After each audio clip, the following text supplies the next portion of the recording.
Breaking news is downtown. Police are responding to a report of 2 people being shot at the landing. Now, we're told businesses there are on lockdown right now. We have multiple reporters at the scene. We start with Channel 4's Eric Avanier. And Eric, you told us live just moments ago that you spoke with a witness, someone who actually heard the gunfire. What else have you found out?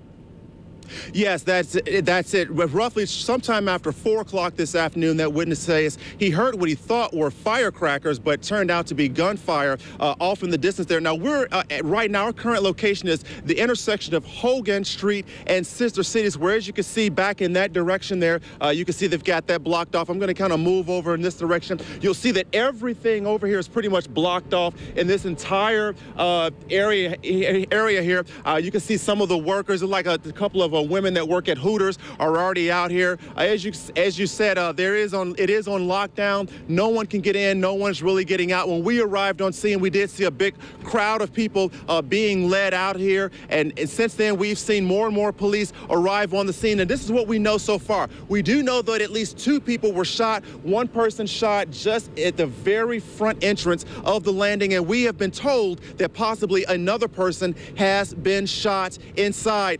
Joining me right now is a witness here who kind of saw and kind of heard a little bit of everything. I'm going to bring him over here. This is Ronald Wallace. Ronald, kind of tell me where you were, what you saw, what you heard. I had just come around the corner coming off the Riverwalk right by the pavilion there, and I was just about halfway up that drive when I heard what I thought was fireworks. It was a loud recession of them. I come around the corner to the front of the landing, and there's a guy laying on the ground with a pool of blood around him, and cops with their rifles yelling to each other, "Oh, there's another victim inside," and the guy on the ground wasn't moving, and there was a whole bunch of young people running around screaming and yelling at each other and running, taking for their life, I guess. And I know one of your biggest concerns when I spoke to you earlier that you were just lucky that there wasn't a stray bullet that hit you because you were so close. Oh, yeah. Like I said, I didn't even know what it was. I mean, it's a holiday. I thought people were shooting off fireworks, so I didn't think too much of it at first because I haven't been around that. But, yeah, I was just lucky it wasn't me. I mean, it was the wrong direction, I guess. But it was in the building. The front doors are all shot out over there, right by the Compass Bank entrance part. And I know you did see an individual on the ground. Yeah, like I said, yeah, there was a pool of blood around him, and they were yelling that there was another one inside, another victim inside. So I didn't see an ambulance rush in there and pick nobody up or anything. So I'm assuming they were dead too. Well, thank you again. That was Ronald Wallace, who was one of the people who were just around this location when the shots fired. Now, again, if we can just point the camera in this direction, I just want to show you all of this is now roped off. You see some people still being led out there. I'm assuming these are people who have cars that are parked over there. They are allowing people with cars parked within this crime scene to get those cars and leave. But at this point, no one can get in. No other person can get in except investigators and JFO uniformed officers. Again, very fluid situation. We hope to have more information as it becomes available. Reporting live, Eric Avanier, Channel 4, the local station. Thank you, Eric. And as Eric said, businesses have been placed on lockdown as police investigate the landing. Janice Harris is covering that part of the story. She's joining us live from downtown. Janice.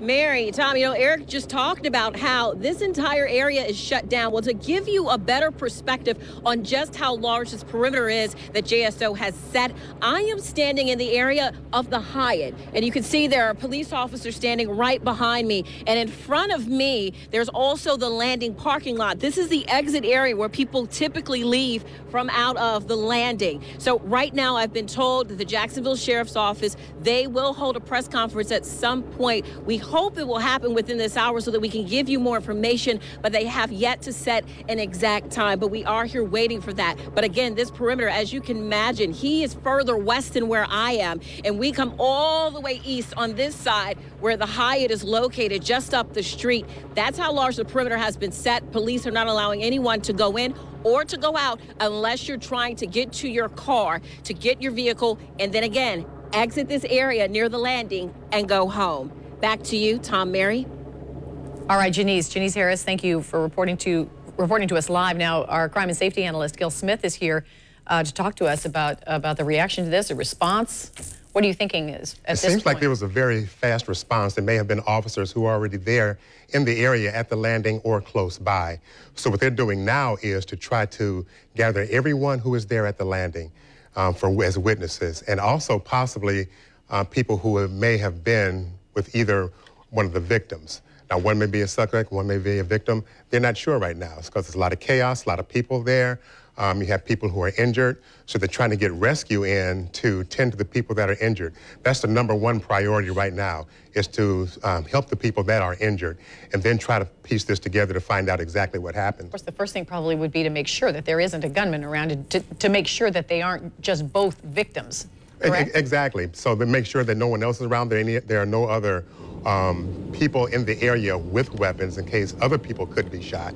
So they're getting in as many police officers as they can to do that, mainly to help the people that are injured and to make sure that the area is secured and there's no more of a threat there. When a bystander is at a crime like this, a shooting like this, they're not going to be able to leave, right? Because police are going to want to talk to them and get whatever information that they have before that person is going to be allowed to continue on, because police need witnesses to tell them what they saw. And what's so important is the information that they tell them right then. They don't want them to have to come back later and give information, because sometimes they'll listen to what other people are saying and it may confuse them, mix in with what they actually saw and start telling another person's story. Is that who we're looking at right here, the people who were standing about? Are these people who will be interviewed, or? That's possible. Some people could be there just to see what's going on. But everyone who is there, police will ask them if they either saw or heard something. And if they did, then they'll put them in a separate area to get their information. What they try to do, if at all possible, is to keep even the witnesses separate, because like I said before, they don't want them talking with each other and then not really getting their authentic explanation. We just received word from the sheriff's office that 2 people have in fact been shot. One of them has injuries that are not life-threatening, but one does have injuries that are potentially fatal, Gil. And what they haven't said yet is whether or not one of these 2 people shot each other, or whether there's somebody with a gun who is still on the loose. And that's what's important. That's where they'll figure out if other people were with them. And also the victims themselves. Even though there are life-threatening injuries, they will try their best to talk with that person, if possible, without putting them in more danger. Would there be a detective at the hospital already, since the person has been transported? Would there be a police officer or a detective waiting to talk to this person if they can in fact talk? Yes, they will. And then by talking to that person there at the scene and other witnesses, there may be detectives in other parts of the city also. For example, if a witness says, well, I do know something about the gunman, and they may be going after another person.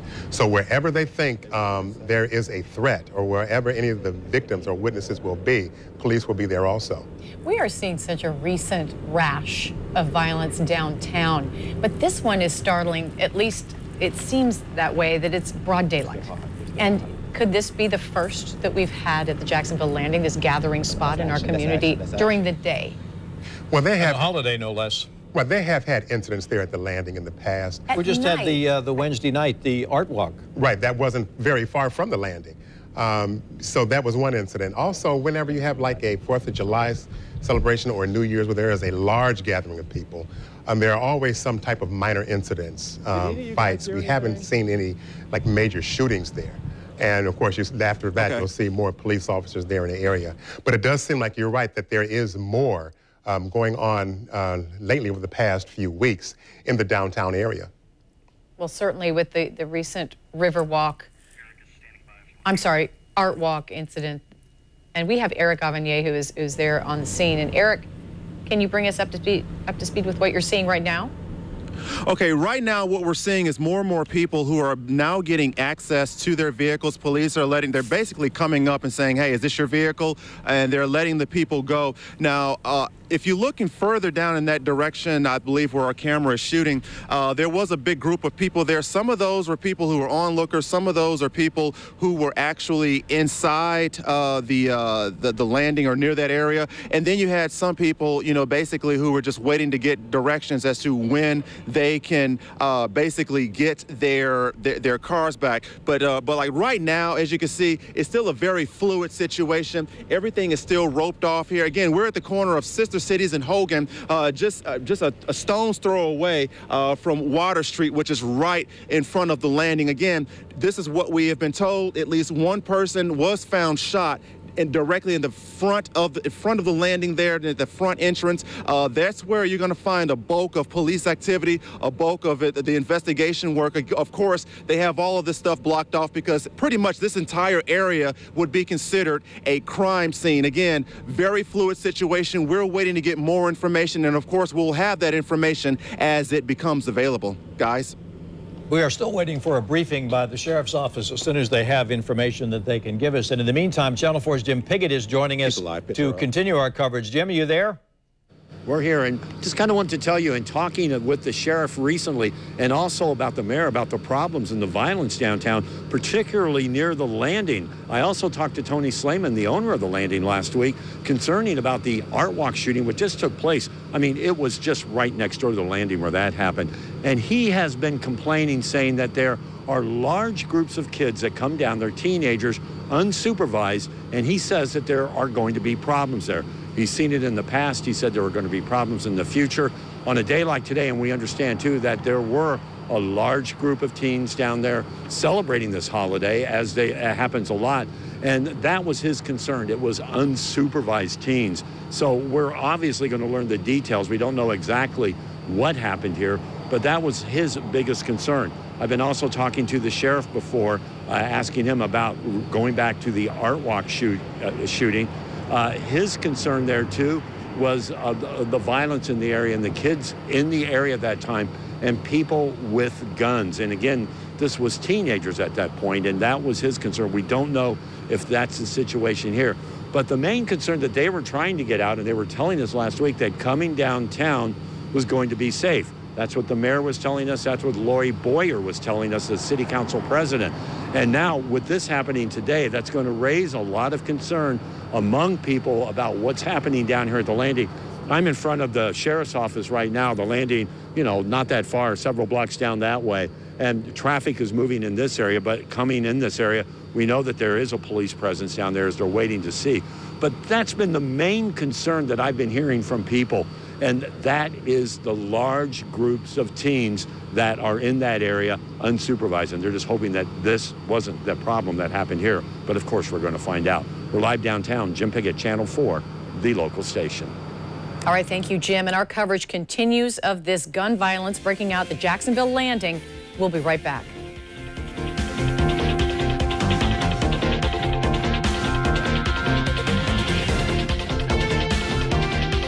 Harold and Harold is a person. You're looking live right now downtown as Jacksonville police investigate a double shooting at the Jacksonville landing. We're told from police that one man has life-threatening injuries. Another person was taken to the hospital with non-life-threatening injuries.